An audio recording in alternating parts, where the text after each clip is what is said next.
Welcome to Who Are You, a CSI podcast. I am Lauren, and I've seen CSI through and through around 3 to 4 times. And I'm Nick, and this is my first time experiencing these episodes. And today we are reviewing Season 3, Episode 8, Snuff. Original air date was November 21st, 2002. Director is Kenneth Fink. Writers are Anthony E. Zeiker, Ann Donahue, and Bob Harris. And we begin, as we do many of episode, with shots of the Vegas Strip. So, Nick, what is your Vegas score for today's episode? Pretty low Vegas score, but not like embarrassing low. At 24. Okay, yeah. Because we've had a few. We had like at least one, 22, 20, something like that. Yeah. I mean, 18 of those 24 points are off this opening scene. We get a lot of shots of the stratosphere because it's used as a landmark later in the episode quite a few times. But yeah, there's a long, like almost 10 seconds of. Yeah, it's a long intro. At the very beginning, which is unusual. So yeah, we end up at 24. So I was sort of like surprised that I didn't have more. And when on the second watch through, I was like paying close attention. A lot of hard cuts between scenes in this episode. A lot of hard cuts between scenes. It's kind of like jarring when you're paying attention to it. Yes. I was like, I gotta give more credit to these 3-second segues on the Vegas. Yeah, when we don't have them. They're inside a lot in this episode. They are inside a lot. A lot of dark scenes, dark rooms, things like that. Yeah. So we go from the Vegas Strip to a porn flick, is the best way that I can describe it. We kind of pan over. Catherine and Grissom are watching it alongside who we learn is an editor, but I put screener when I first wrote my note down, and then later on I was like, oh, right, they're an editor. And this is my Spot the Guest Star. Yeah. I feel like I haven't had a Spot the Guest Star in a while. I feel like you have been bringing up the Spot the Guest Star recently, and I was like, yes. As soon as this episode started, I was like, I know her. So this is, oh gosh, I'm gonna feel Nancy. So terrible. It's Niecy? Oh, maybe it is. My handwriting is really bad today. It's Niecy. Yeah, Niecy Nash. I know her as Deputy Renisha Williams from Reno 911, and Nick and I were talking before we recorded, and neither of us have like seen like a full episode of Reno 911, but both of us have seen so many clips on YouTube and Facebook and Twitter, etc. So technically, I mean, I do recognize her from the show, but I've never seen a full episode of the show. I feel like maybe her voice triggered a little for me. She has a very distinct voice. I didn't write it down at the time, and I checked on it later, and I was like, wow, it's that person? I can't believe I didn't get this. You know how many commercials I've seen, how many clips I've watched? I used to watch a lot of Comedy Central. She was in 100. Seen a few episodes of Reno 911. She was in 120 episodes of Reno 911. Like she's in every episode. Main cast, so been on talk shows and stuff as well. So I was sort of surprised. I put in my notes that I missed Spot the Guest Star at the end, and so I'm glad that you picked that up. Yes, I do not, spoiler alert, really have a Spot the Guest Star, although in researching one other person, I do have a fun fact about an actor later. Yeah, so we'll get that's going to be much later on in the episode, but I'm excited to get to fun facts. So the three of them are watching this porn flick, and the editor is like, this is where it got weird. And we see a woman getting murdered. And the editor says, like, hey, I've seen like so many bonus snuff films. Like, it happens all the time. But just like something about this didn't feel quite right. Seemed different. Yeah, it seemed different. And Catherine's like, yeah, it is, because that arterial spray is real. It's not not like faked arterial spray. Like, that's how it would look if it was, if it happened, and not like movie attempt at making it happen. But then Grissom says a weird thing where he's like, that's human blood. And it's like, well, yes, probably, because it's like a woman getting slashed. But like, I know he says like a weird thing about human blood, and I was like, I wonder if they clipped a line or we missed a line. Yeah, it just was a little strange. Fake stuff they use, like pig's blood or something, right? Yeah, that's what I was like. How do you know? I know they're saying that the arterial spray is real, so they're trying to say like this is not staged, but it still technically could be staged, and it could not be human blood. It could be pig blood. It could be, it was like a whatever. It just stood out to me for whatever reason. But Grissom gets his little catchphrase. We don't have a fake out to credits. We have a seamless transition to credits. No fake out this time. No fake out this time. We go to credits. We come back to Catherine and Grissom with the editor, and we're learning that, you know, her job just gets like, has to process like hundreds of films, like from all different producers and all different people. And so it's not as simple as like, oh yeah, let me track down like who sent this exact reel in, just because of just the sheer volume of what's happening there. And Jabraz calls, and he's saying to Grissom, like, hey, you're going to want to come to this scene because there are flying ants. And so Grissom gets to be Bugman. Bugman. But then sort of. But then bugs don't actually end up helping. No, they don't. I mean, they provide some. There's a couple different types of bugs. Yes, that is true. That is true. Yeah. So he's convinced. You know, you tempt Grissom with those bugs, and it's going to be hard for him to stay away. So he does end up going to the scene, and poor David has his like one random cameo, because he always has this like one random cameo in every episode. He has his random cameo where he obviously got bitten by the ants and he's having a reaction to them, but he's already put medicine on it. He should be okay. We learn that the body was found inside of a toolbox. Open the toolbox, we see a skeleton just covered in these red ants, and to the point that Grissom describes it as an anthill. Like they've established a colony within the bones of the skeleton. Yeah, there's a weird like back and forth about like, can an ant kill a human, or enough? Yeah, if there's enough of them, but they can't like open a tool chest. Yeah, it's like really like, it's almost like somebody wrote a letter and said, whatever happened to all the bug stuff? And the writer was like, fine, I'll put a bunch of bugs in this episode. Yeah, exactly. It's been a while since we've done the bug thing. Let's bring the bug thing back into play. We have a short scene with Catherine, and I just put detective. I don't know if this detective ever says his name in this episode. It's Sulik, Sulik, Sulik. But I'm just going to say detective because I feel like he never introduced himself in this episode.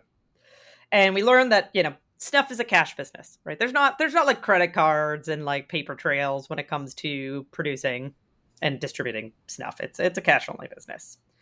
Catherine then walks in to a room that Sarah's in. She's looking through the film. She was hoping that maybe she could get some prints off the film, but any prints that she can find are smudged. We learned that they can't find the person who produced the film by tracing the film itself because they use like secondhand film. So there's not going to be like a direct sale to who they're trying to find because they got the film secondhand. They refer to them as short ends, which is basically, you know, if you have, imagine you're a film producer and you're filming something and you have 30 minutes of, I don't know how long film. Yeah. It's funny, I actually watched a thing on this not that long ago, but I don't recall any of it. But if you have like 30 minutes of filming and then you film 25 minutes, you know, you end up with 5 minutes left. You're probably not going to use that for like a different scene. Right. To help, because of sort of the old school editing, you sort of label all these roles. So then you have like 5 minutes of film.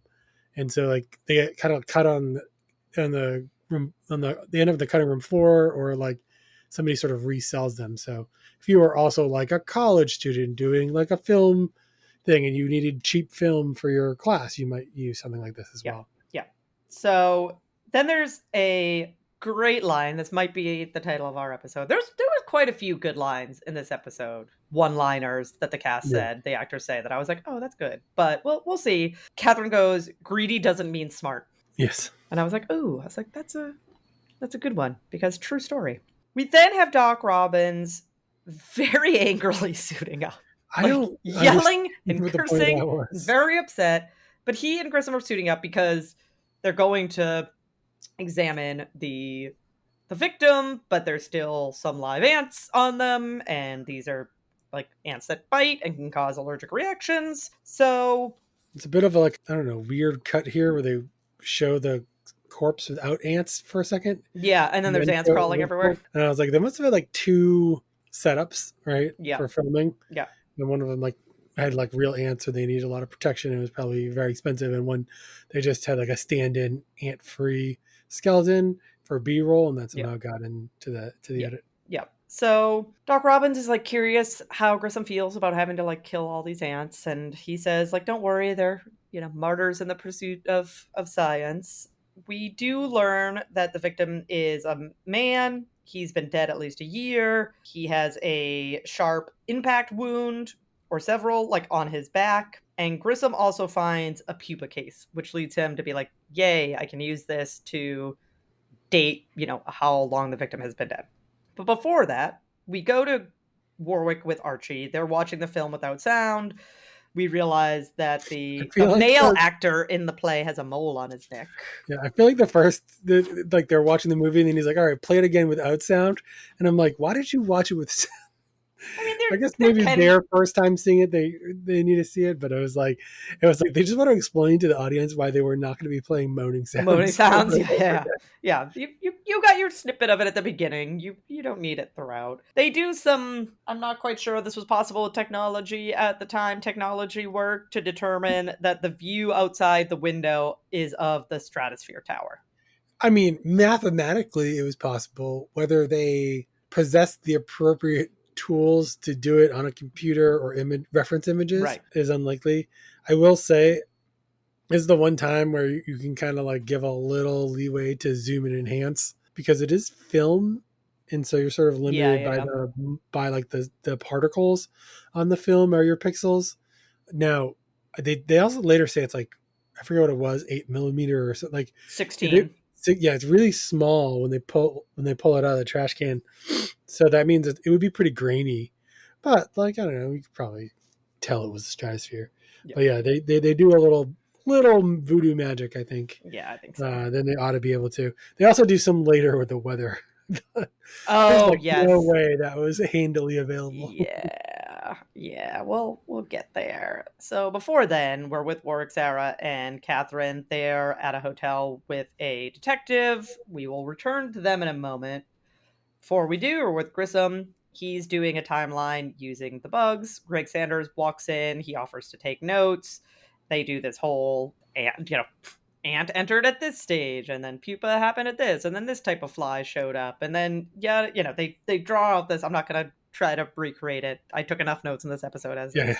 But this is really all the Greg. Like, there's no Greg DNA evidence. There is no There is no Greg DNA. Sorry, I'm still getting over COVID, obviously. But what we do get from the scene is an approximate time of death of 19 months ago. Yes. And I will note on the second watch through, he does say approximate. Yep. He doesn't say exactly 19 months ago. He goes, 19, approximately. They don't give it a lot of wiggle room, which I thought was weird, because he's like trying to like daisy chain a series of bug infestations that inevitably lead to this. And later on, they're like, with the fire ants said 19 months. At some point during those scenes, he said, well, approximately 19 months. Yeah. Yeah, I mean. Yeah. We go back to the hotel. We're with Warwick, Sarah, and Catherine. They're going like room to room to try to match up the view from the film with the view from the hotel rooms. Sarah ends up finding a match. They all go into that room. All the furniture has been removed and the walls have been painted, but they have tools for that. So they do end up finding arterial spray on the wall, but also a void. So like something or someone had to be standing there when this incident happened. I think the point of that is to say, like, it was likely the incident we saw on film, because it'll all kind of line match. up. Yeah.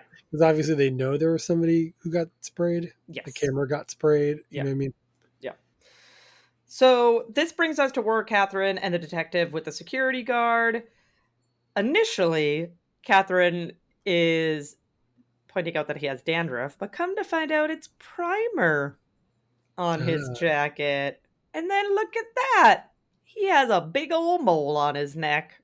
So, hey, friend, you were in that Snuff film. Which he admits he was, but he says, like, hey, I went in, got paid, like, did the deed, and left. And they were like, okay, then why didn't you, like, when you walked in and it was like, covered in blood? No. And, like, why didn't you do anything? And he's like, I didn't want to lose my job.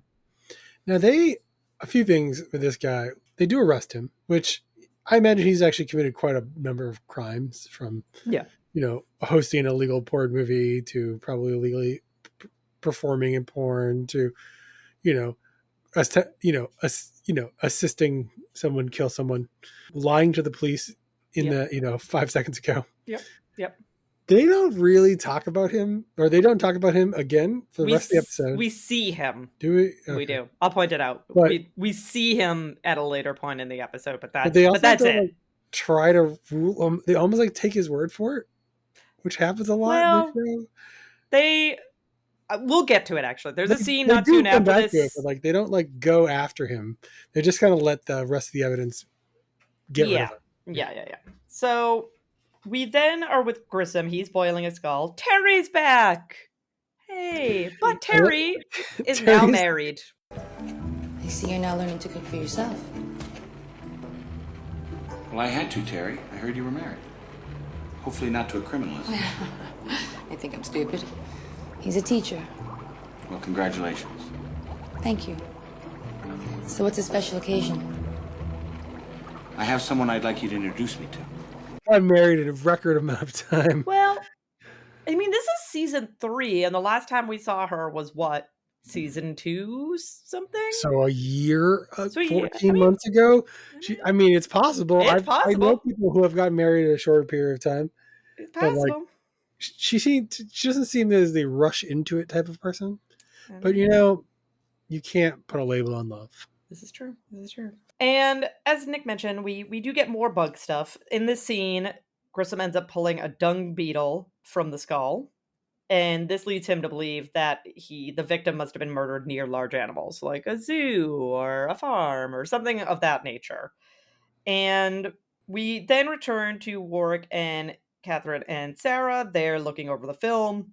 And this is where they realize that there was another guy there. So there's security guard with the mole, but then like in a later scene, the next person is 1.5 inches taller, no mole. Yeah. So they're like, oh, and then they could see like, you can see like the light changing when the door like opens and closes for the guard to leave. So this is where they realize like, oh, it seems like security guard was telling the truth. There was somebody else there. He left, and then this murder happened. But we're saying there's nothing on the film to help identify this guy. Like, he has no tattoos. There's no birthmarks. He's just a generic white guy who just happens to be like 1.5 inches taller than the security guard. Like, who was actually kind of short. Who was also kind of short. And I don't feel like their suspect is short. He seems pretty tall. Yeah. But this is when Catherine's like, we need to find the short end. We need to find the end that was like cut from the film, and maybe that'll have some more information on this. So this translates to Catherine and Sarah back with the editor. They go to the barrels with the cuttings. They start looking through them. We see Nick for the first time this episode. Yeah. I literally put it in my notes. I was like, this is the first time we see Nick, and we're like a okay amount into this episode. You didn't try to explain him as being somewhere else either. No, he shows up. He's investigating the toolbox. He ends up finding this little like metal piece, this little metal triangle in the toolbox. This brings us to a nice little walk and talk with Nick and Grissom, and we learn that the metal piece is carbon steel. They do a geographic extrapolation. Thank you. Basically, they're saying like, what happens? Continue the pattern. Yeah. And in so doing, they realize that this is from a spur. Or they at least suppose it's from a spur. Suppose it is from a spur. Could be from a really tiny saw. Yeah, or a teensy little saw.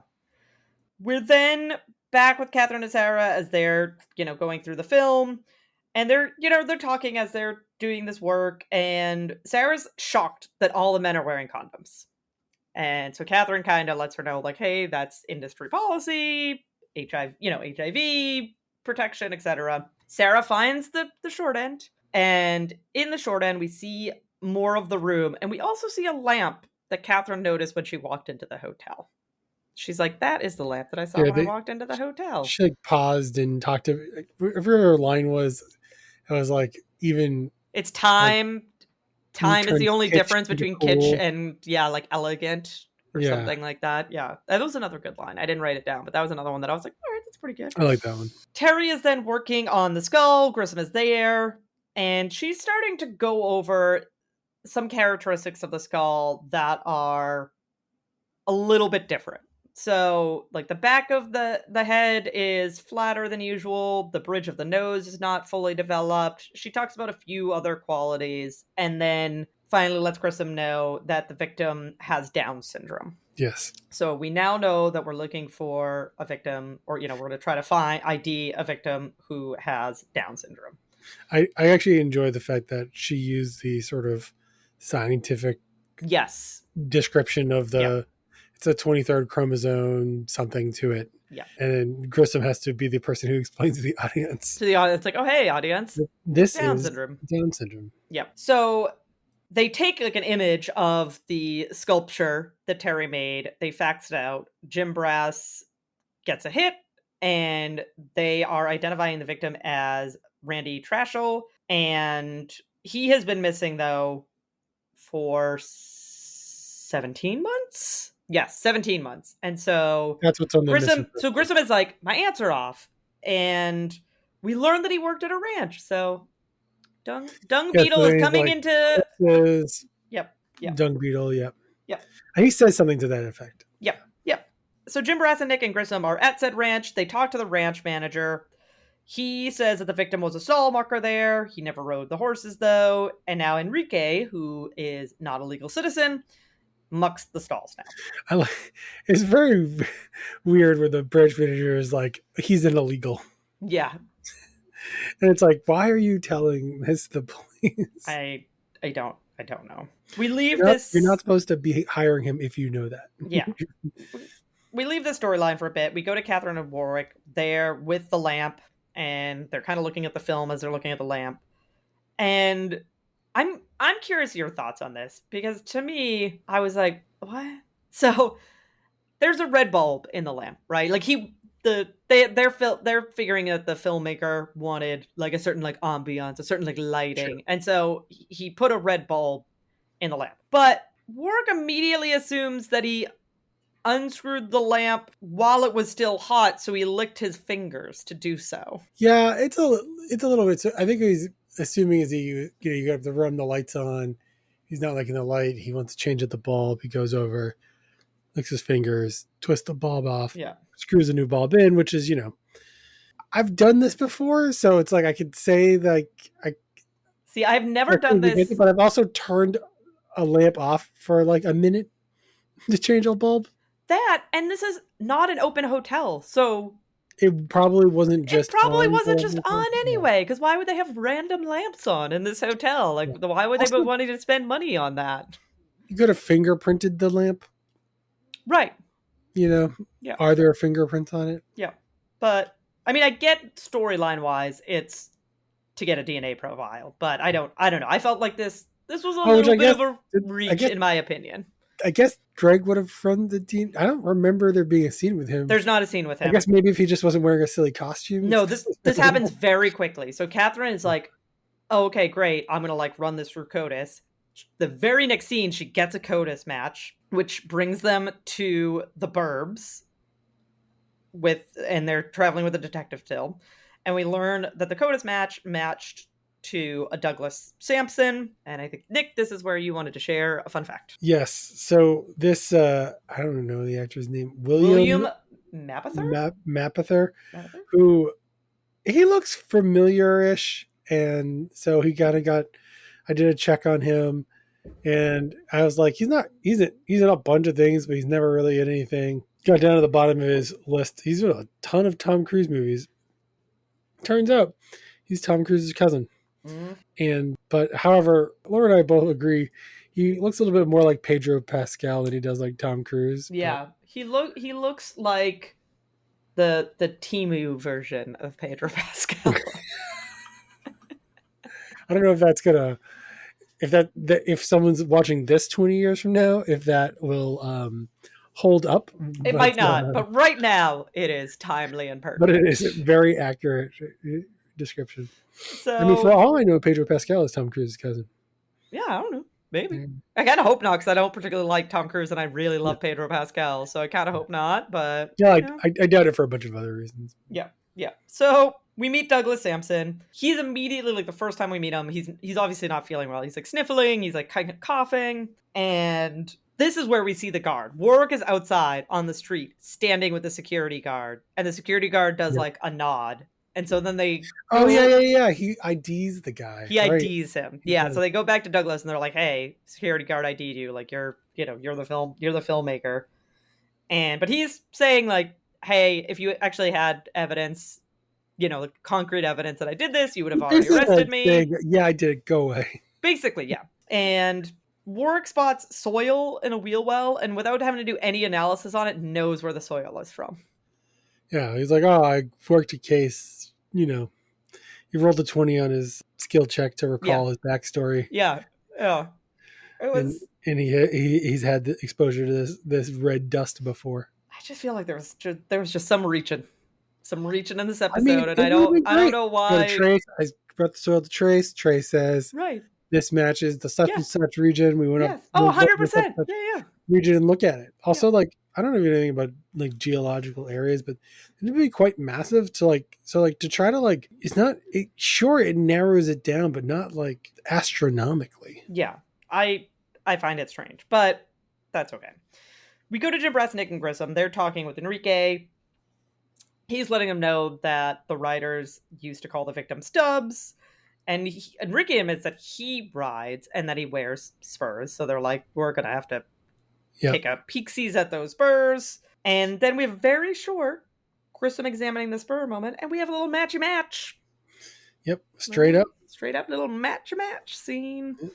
I guess Enrique did it. But come to find out, he didn't. Nick is with the ranch manager in interrogation. We learn that, like, there's an area in the barn where if, like, a writer isn't using a certain gear anymore, he just throws it in this pile. And then anyone else can grab it. And so Enrique, like, grabbed the spurs from this pile. And presumably because one was broken, somebody didn't want it. Oh, yeah, because when he would dumped it, it would have been broken. You're right. Yeah. Yep. But, like, again, we're just taking Enrique's word for it. Yep. But this is enough to get the ranch manager to immediately say that the spurs belong to Billy Radisson. He's like, yep, nope, Billy Radisson. That's who own those spurs. Because there's a whole thing about, like, they're not supposed to be using spurs. Yeah, they're, like, illegal, or these type of spurs are illegal. And soon after this, Warwick gets a call. The detective thinks that they found the snuff film victim, so Warwick is then on scene.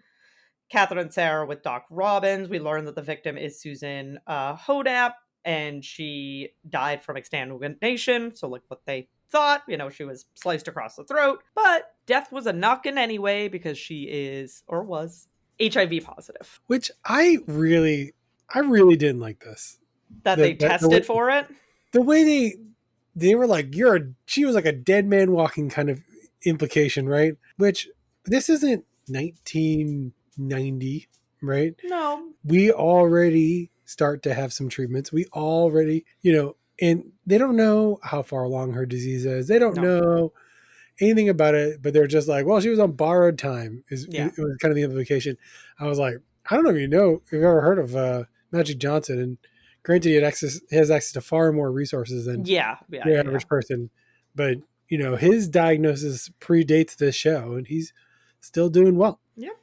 And so I just didn't like the way they wrote off like the terminality of HIV. It's not, while this is like a 20-year-old show, at that time we were pretty far along in having forms of treatment that it felt a little misplaced to me. Like, it jumped out at me, like, and I'd like to stop and think, I was like, was that really the way it was? And all you can think about is, like, people are diagnosed with terminal diseases all the time, but with like 5 or 10 longer potential lifespans remaining, and they don't just throw in the towel. Like, humans are fighters, and they stick with it. Now, granted, the first time watching this, I thought they were gonna like use this in a different way than they did. Okay. Right? Like, because she was in a snuff, like as if they were somehow implying that it was okay that she more okay that she was killed because she didn't have a lot of life left in her. Oh yeah, And no, so, that's not the angle that they're colored going for. my response a little bit. Yeah. And they do kind of like use it for a legitimate purpose, but it was like a really weird line. And I was like, do not think of people with diseases like in the grand scheme of things, y'all, we're all about to die. This is true. It's a true You story. got a flash in the pan. As soon as you're born, you're dying. In like the timeline of mankind or the world or the universe. So like, it's like people can be sick and have many, many years left in their life, and do never devalue that life. Yeah. You never know. You get hit by a truck tomorrow, and you'll have a shorter life than they will. It's very true. So, but it does play a purpose in the episode. Yeah. And this brings us to Catherine and Sarah. They're on a computer, and there's a list of like porn stars by their HIV status, and we learned that she tested positive 6 months ago, and that she was on the quarantine list, which means that she tested positive twice. So there are like 2 tests in her history. Yeah. And it basically like makes it so she can't perform and that's in adult films anymore. And that's why they think she did this like low budget film was because she couldn't do she couldn't do like mainstream porn because of her HIV status. Yeah. So which I know they had the whole thing where everyone's wearing a condom when they were looking at the film.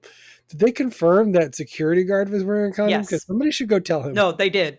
They literally. She said at one point that even the security guard was wearing a condom. Yeah. But it's also important to know that like it's a great barrier, but you're not perfectly protected. So hopefully, hopefully they do tell him that he's at risk. He should test. Even wearing a condom should definitely test, especially if he cleaned up the blood afterwards.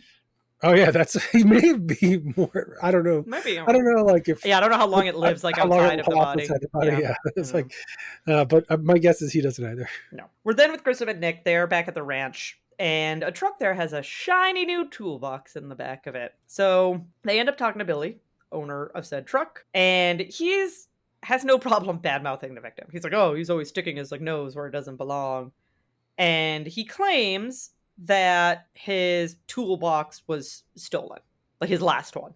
Like he has this newer one that he got a few months ago because his last toolbox was stolen. Yeah, a lot of his stuff gets stolen.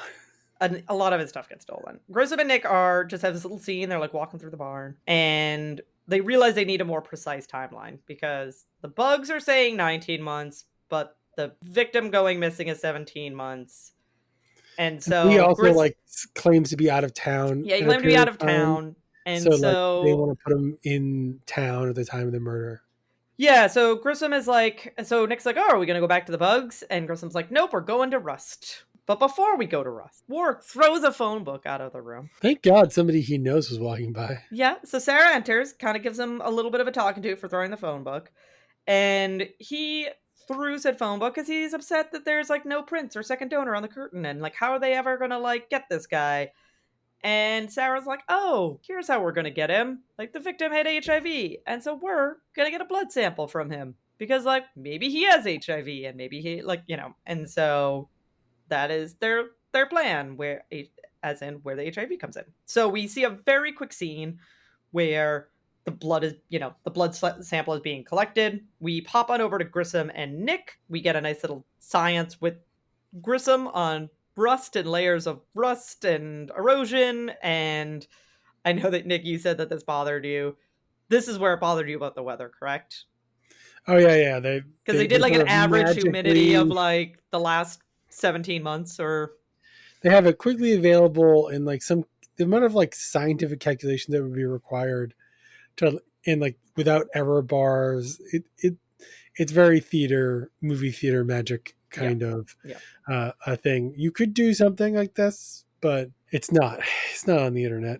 No, you and I couldn't even go ask ChatGPT this question. Yeah.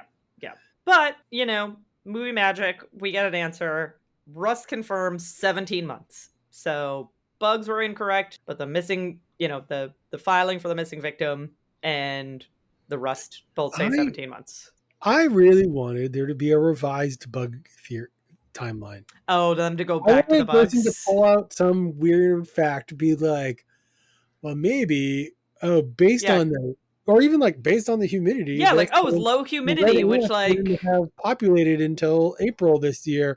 And so then that would have pushed the timeline back, and that puts it 18 to 19 months. Yeah. We don't get that, listeners. I'm sorry to disappoint you, but that's what you really want from your bug expert. Not, I mean, he got dung beetle, gets you big animals. That's about the bug contribution. That's about the bug contribution here. We have a short scene with Grissom. He has a rubber band. He has like 2 pencils, and he's stretching out the rubber band, and he like stretches it out to 18 minutes. And this is another light bulb goes off on top of his head moment. And we see then Nick measuring at the ranch the bull's horns. But the bull's horns are 24 inches apart. Yep. And so they're asking the ranch manager, like, hey, you know, we need to measure your other bulls. And he's like, I don't have any other bulls. Like, he's my one and only. The tips are ground off for a reason. Yeah. So then we kind of pan over. Grissom is asking Billy what used to be on his truck, because there's like obviously a spot, like, there's definitely like a hood ornament, and he's saying like, I don't know, I can't remember what he said it was, but he said something and then it got stolen. And Grissam's like, man, a lot of your stuff gets stolen. I think he said it was something else. Oh, okay. I think he did.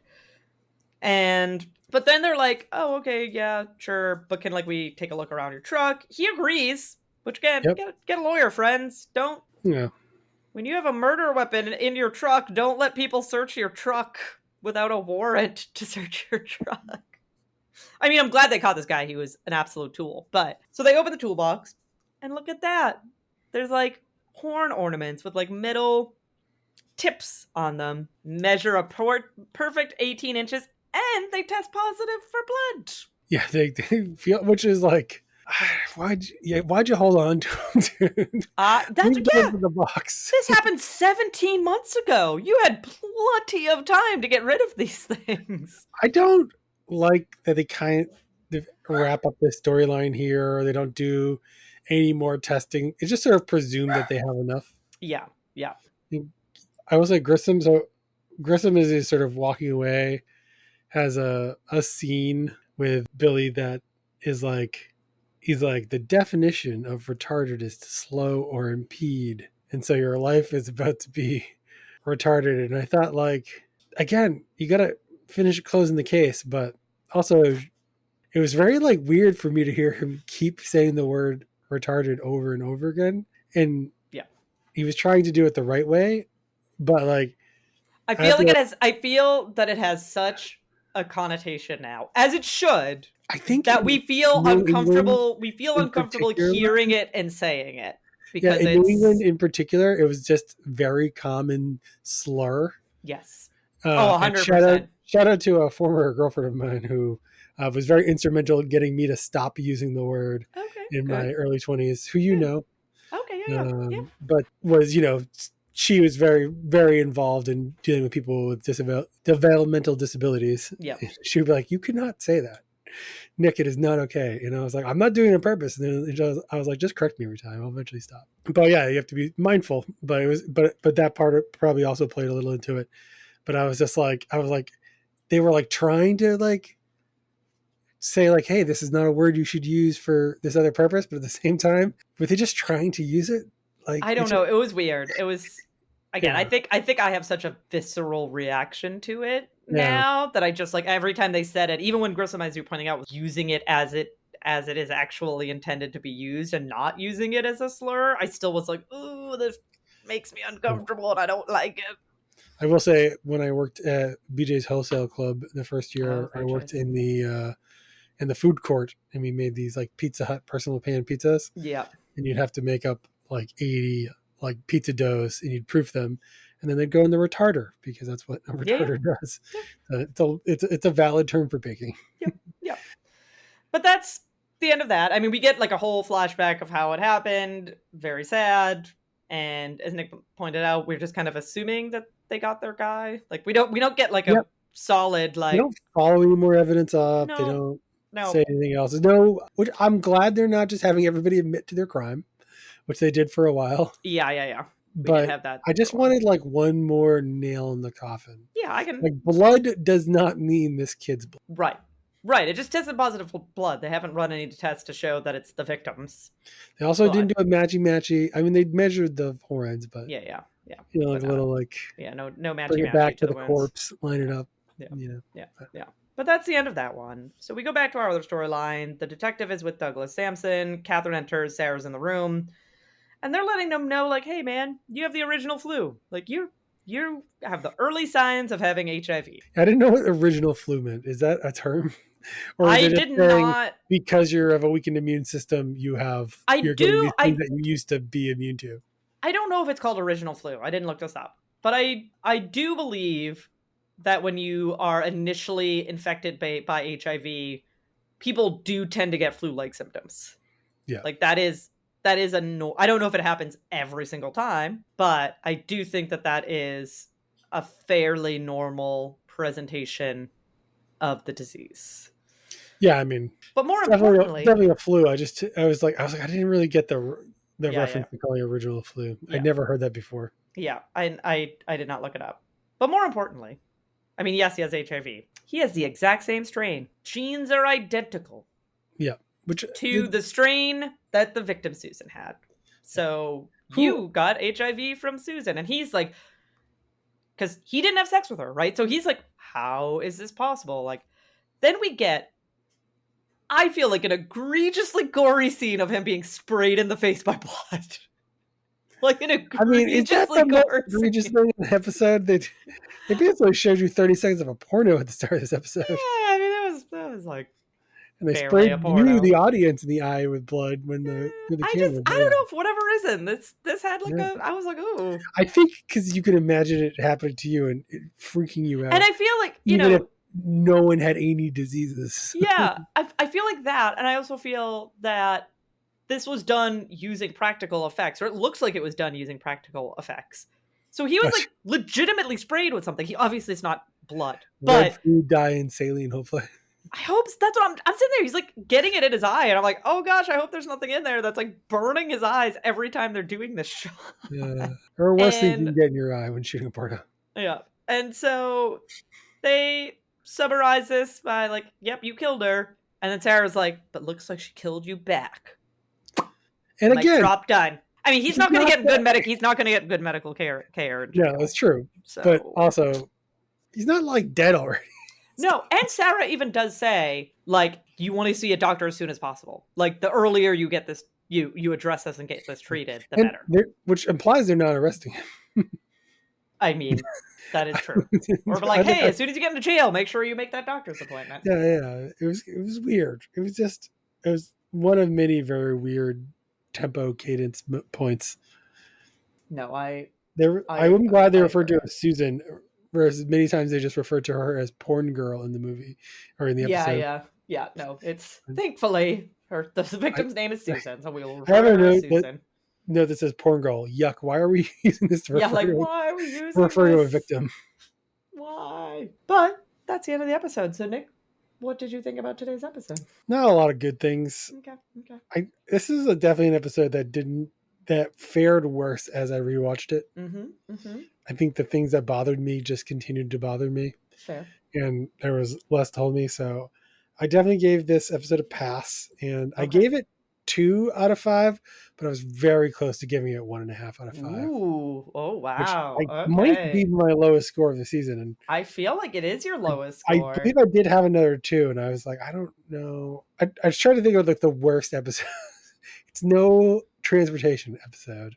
It's not that. It's not a transportation episode, but it's still the floor. So, not really knowing. I don't know if my scale goes to 0 or goes to 1, but it probably should have been a 1.5. I feel like the first time I didn't immediately think like, oh, this is a really, really bad episode. But then on a rewatch, I was just kind of like, oh, this was tough to sit through again. Yeah. I just wasn't even curious about a lot of stuff. And there were weird things. I don't know. They brought Terry back. And then like, I don't know. She's way less interesting when Grissom isn't like fawning over her, figure out what's going to happen. And so it's like, there were just a lot of things that just weren't that great. There weren't a preponderance of things that were terrible, but they had their normal slate of like troublesome pacing, jumping around, skipping sort of the evidence discovery at different parts. I don't like the way either storyline wrapped itself up. Mm-hmm. Like it felt like they kind of like jumped off a little early there. Yep. So yeah, it's probably my least favorite episode of the season so far, but maybe there, I don't know. I have to go back and double check. Yeah. I know I had another like 2, or maybe I gave something a 1. I may have given. Did you give something a 1? I think I downvoted something from 2 to 1. I think I gave Abracadabra a pretty bad rating. I think we both gave Abracadabra a pretty bad one. Yeah, so I don't remember it enough to compare the two, but yeah, it's in that ballpark. Yeah, so this is a weird episode for me because I acutely remember loving this episode when I first saw it. It was like, I think because it was like, I was in high school. I don't know, I was like 16 probably the first time I saw this episode, 16 or 17. And so I think like snuff films and all, like it was edgy, Yeah. And I think I thought it was cool that they were able to like use a strain of HIV to like convict, to like connect the pretty probably very possible at the time, but would be super cutting edge technology at the time. Yes. And I think generally speaking, how this, I do think that this was used at the time, but I think it was generally used in cases to prove that someone willfully infected people with HIV. Yeah. That like a guy knew he was HIV positive and continued to have unprotected sex with women. Because you could prove it came from person A. Because you could prove, and like because I think there was like a big court case against this like one gentleman. I shouldn't say gentleman because he was not a gentleman, but against this one guy who, ended up infecting like 7 women or something with HIV. And the way they were able to prove it was by like genetically sequencing the virus and proving that all these women had the exact same strain that he did. Nowadays, we could I shouldn't say, I can't say this with a high degree of certainty, but like we're pretty good at like estimating mutation rates and things. Yeah. But viruses have very small amounts of DNA, so it may be problematic in that sense. But a lot of times with like, we date like lineages of creatures by like, and how close they are to each other, but because we can like predict how many mutations we expect to happen over a period of time. Yeah. Now my guess is they could almost like date when you infect somebody. Based on that, some amount of information, even if it continues to change after you've been infected. Yeah, I think that would be really cool. I think I would find that fact way cooler 20 years ago. Yeah. So I remember acutely loving this episode. I will admit, sadly, it doesn't stand up to the test of time. So I give this episode, I'll be a little nicer. I'll give it a 2.5, but I think that's just mostly for nostalgia's sake and not for actual sake. I just think, they skip over, I feel, opportunities where they could have explored the evidence more. I feel like a lot of the evidence, as I stated as we were reviewing this, was a reach, like the licking the light bulb and getting DNA that way, and then Warwick, just from like looking at soil in a tire wheel, was able to be like, oh, it's from this exact spot in the forest. I know exactly where this, without any analysis of it whatsoever. I felt they left a lot on the table. Yes. It felt cheated and rushed, and I feel like this has, I don't know where all the time in the episode went either. Yeah, because like, as we pointed out, Nick doesn't make an appearance till like halfway through the episode, and there's no explanation for why he just like isn't in the first half of the episode. He's just like randomly in the second half of the episode. I spent too long talking to people in this episode, I think. Yeah, I feel like the framework for a really good episode is here. Yeah. It just wasn't executed well. It just was not well executed. This is the Star Wars episode 1 of CSI episodes. Yeah. So, but we'll see how we feel about next week's episode when we return with season 3, episode 9, Bloodlust. In the meantime, you can support us on Bloodlust. Nice. I hope there's vampires in this episode. That'd be cool. Okay. Spoiler alert. There's not vampires in this episode, but there are episodes with vampires in the series. Oh, I thought you were going to say this season. I don't think this season. But in this series, there are. There's going to be a vampire convention that happens in Vegas. There's totally a vampire. The city that never sleeps. Yeah. Right? Yeah. Or is it? No, I'm pretty sure it's in CS. I'm pretty sure it's in CS. I think it's in CSI. Might be in CSI New York. I don't know. There's definitely a vampire episode somewhere. So in the catalog of CSIs, there's definitely at least one vampire episode. But in the meantime, you can support us on Patreon. Go to patreon.com, search for Who Are You? A CSI podcast. You can also find us on Facebook the same way. We're also on Twitter /X and Instagram at Who Are You CSI Pod. And you can check out our website at whoareyoucsipod.com. But otherwise, we will talk to you next week. No spoilers. No spoilers.